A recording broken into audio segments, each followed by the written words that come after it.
Olá, eu sou Matheus, estudante de Publicidade e Propaganda, youtuber, editor e sim, isso é uma versão pobre do Nerdologia. Hoje falaremos sobre o feminismo e como ele afetou até a ciência. A expressão feminismo e feminista apareceu pela primeira vez na França e nos Países Baixos em 1872, no Reino Unido na década de 1890 e nos Estados Unidos em 1910. O Oxford English Dictionary lista 1894 como o ano da primeira aparição do termo feminista e 1895 para a palavra feminismo. Feminismo é um movimento político-filosófico-social que defende a igualdade de direito entre homens e mulheres. O movimento feminista surgiu na Europa em meados do século XIX como uma consequência dos ideais propostos pela Revolução Francesa, que tinha como lema igualdade, liberdade e fraternidade. As mulheres queriam estar inseridas no turbilhão de mudanças sociais que essas revoluções traziam, principalmente para se sentirem mais cidadãs em uma sociedade historicamente regida pelo patriarquismo. Em resposta, Olympe de Gouges, escritor e militante francês, elaborou como uma crítica à Declaração dos Direitos do Homem e do Cidadão, a Declaração dos Direitos da Mulher, publicada em 29 de outubro de 1771. Enquanto na Inglaterra, a escritora e filósofa inglesa Mary Wollstonecraft sintetiza na obra a reivindicação dos direitos da mulher, de que as mulheres não são por natureza inferiores aos homens, mas apenas aparentam ser por falta de acesso à educação e que por isso as meninas precisavam ter acesso às instituições de ensino. No entanto, o feminismo só começou a se popularizar no mundo ocidental nas primeiras décadas do século XX, questionando o poder social, político e econômico monopolizado pelos homens. O feminismo, como muitos pensam erroneamente, não é um movimento sexista, ou seja, que defende a figura do feminino sobre o masculino, mas sim uma luta pela igualdade entre ambos os gêneros. Feministas e acadêmicos dividiram a história do movimento em três ondas. A primeira onda se refere principalmente ao sufrágio feminino, movimento que ganhou força no século XIX e início do XX. Em uma convenção organizada por Lucretia Coffin e Elizabeth Kent Stanton, conhecida como a Convenção de Seneca Falls, foi lançada a Declaração de Sentimentos, um documento que ficou famoso pela afirmação de que homens e mulheres eram criaturas iguais. Lucretia Coffin também foi ativista da causa abolicionista.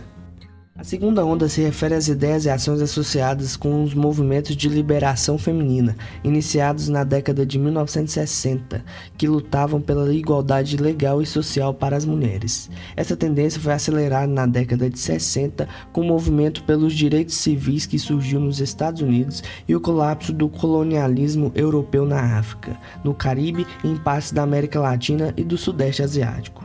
Desde então, as mulheres nas antigas colônias europeias e nos países em desenvolvimento propuseram feminismos pós-coloniais, nas quais algumas postulantes como Chandra Taubman Mohanty criticam o feminismo tradicional ocidental como sendo etnocêntrico. Feministas negras como Angela Davis e Alice Walker compartilham este ponto de vista.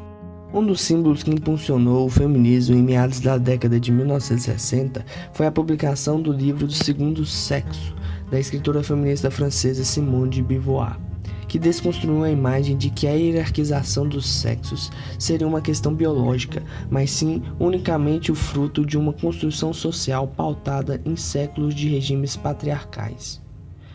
O que a Evelyn Fox reforça em seu artigo e mostra detalhadamente no ponto de vista biológico e que as mudanças foram introduzidas pelas próprias cientistas, fazendo com que entrassem mais mulheres, cerca de 46% na área biológica. Neste período se deu início às correntes feministas. Exemplo disso são o feminismo negro devido ao movimento dos Panteras Negras nos Estados Unidos. A partir deste período começa a disseminar o chamado feminismo radical, uma ramificação do pensamento feminista que acredita só ser possível exterminar o machismo com uma revolução profunda e geral, eliminando os regimes patriarcais. Já o feminismo liberal é uma vertente feminista inversa ao feminismo radical e a mais antiga. Acredita que a forma de assegurar a igualdade entre homem e mulher é por meio de reformas políticas e legais, e que quando a mulher decide seguir um padrão de beleza ou se prostituir, ela está exercendo a sua liberdade de escolha. Entre os principais nomes do feminismo liberal no século XX estão Eleanor Roosevelt, Hillary Clinton e Naomi Wolf. O feminismo interseccional, ou pós-moderno, ele procura conciliar as demandas de gênero com as de outras minorias, considerando classe social, raça, orientação sexual.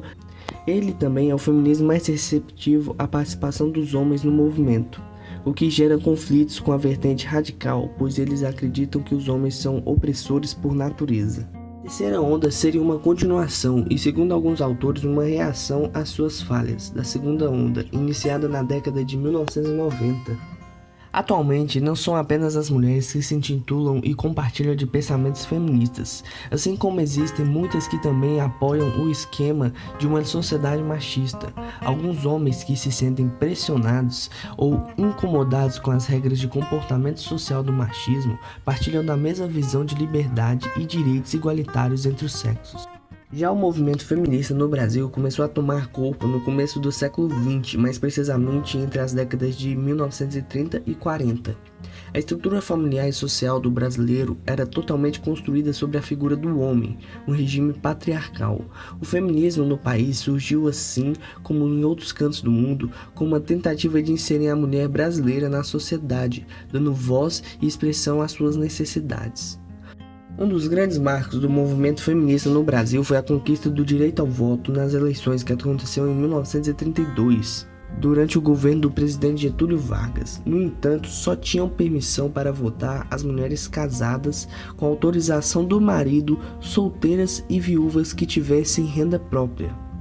Em 1934, terminaram as restrições do voto feminino, mas o voto foi considerado um dever exclusivamente masculino até 1946, quando se tornou obrigatório também para as mulheres.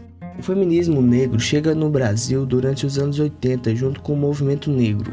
Foi percebido que os problemas das mulheres negras iam além das questões de gênero, isso porque elas sofrem uma opressão dupla, por ser mulher e por ser negra. Por mais que as mulheres tenham ganhado espaço nessas últimas décadas no Ocidente, isso é um sonho distante para as culturas do Oriente. Como Evelyn Fox cita em seu artigo, mais importante que as lutas e conquista foi a propagação do movimento feminista que fizeram o mundo olhar para as mulheres. Aparentemente, mulheres e homens têm direitos iguais garantidos pela Constituição, só que isso está longe de ser verdade na prática. Prova disso é que mulheres ganham menos que os homens nos mesmos empregos com a mesma formação. Enfim, como Emma Watson relatou na ONU no discurso de lançamento da campanha He for She, For the record, feminism by definition is the belief that men and women should have equal rights and opportunities. It is the theory of the political, economic, and social equality of the sexes, feminists who are changing the world today. We need more of those. And if you still hate the word, it is not the word that is important. It's the idea and the ambition behind it.